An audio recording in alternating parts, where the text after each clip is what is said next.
Hey everyone, welcome back to the channel. Today we're diving into a major story shaking up U.S. Canada relations. President Trump has abruptly halted all trade talks with Canada, and it's all because of a controversial digital services tax. Let's break down what happened, why it happened, and what it means. The president posted on Truth Social this afternoon that he was terminating all talks with Canada. Remember, we've got a 25% tariff on all goods not covered under that existing trade agreement with Canada and Mexico. So what caused this sudden shift? Right. This was a big surprise, Kelly, because the U.S. and Canada had been engaged in very active trade talks over the past few weeks. Canada was certainly very eager to make a deal, and these are two close allies and major trading partners. But the president saying he's calling that all off. He's going to set the tariff rate on Canada, and that he'll let them know what it is in the next week. What set him off appears to be this digital services tax that was set to go into effect in Canada on Monday. This isn't just a new tax, it's retroactive, dating back to 2022, with a massive $2.4 billion payment due from U.S. companies this week alone. No wonder Trump's upset. He sees this as Canada unfairly targeting American businesses. This is a tax that is put on international companies and Canadian companies who are primarily doing business in the online world. And it's only focused on the absolute biggest companies. So in order to even qualify for this, you have to be a company that's making at least $1.2 billion Canadian. The threshold is 750 million euros.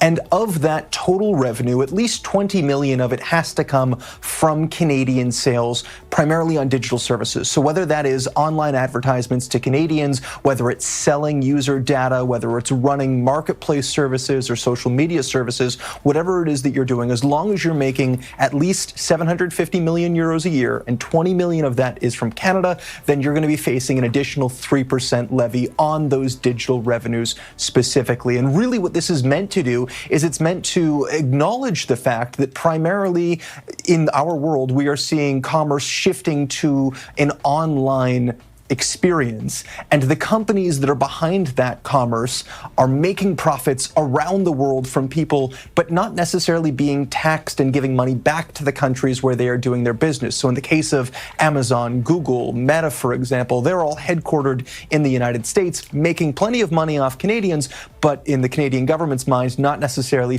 paying their fair share back to Canada for the profits that they're earning. So this tax targets tech giants like Google and Amazon for their digital revenue in Canada, like ads or user data sales. It's a 3% levy, and Canada expects it to bring in billions.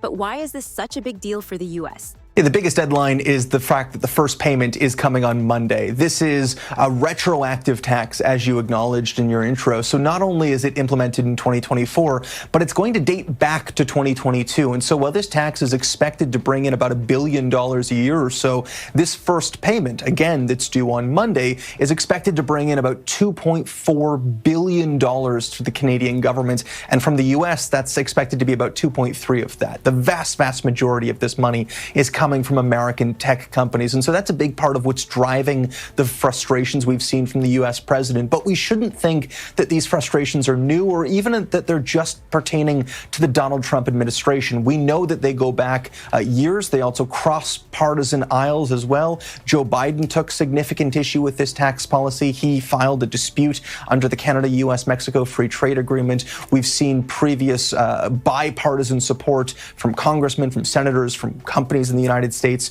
trying to get this sort of tax either extended, delayed, or fully scrapped as well. So the big push for why this is happening now is that payment is coming up on Monday. But this has been something that for years across both sides of the border and certainly across both sides of the political aisle, there's been immense pushback on. And for the government of Canada, while it can be a very significant revenue generator, we're talking about over $7 billion in a 5-year span, it can also be a very significant hampering to trade discussions, as we saw with what's going on right now, Donald Trump threatening to pull out of the trade discussions as a result of this tax. This isn't a new fight, though. The U.S., even under Biden, opposed this tax with disputes filed under the U.S. Canada-Mexico trade agreement. Trump's move to cancel talks is a bold escalation, possibly a tactic to pressure Canada into dropping the tax. He's even threatened new tariffs on Canadian goods. This is a threat that he sometimes makes and then rolls back when he gets a concession from the other country. So let's see if that's the case this time around. So, what's next? Will Canada back down, or will we see more trade tensions? This could reshape U.S. Canada relations, especially with billions at stake. Let me know what you think in the comments. Should Canada drop the tax, or is Trump overreacting? Hit that like button, subscribe for more updates, and I'll see you in the next video.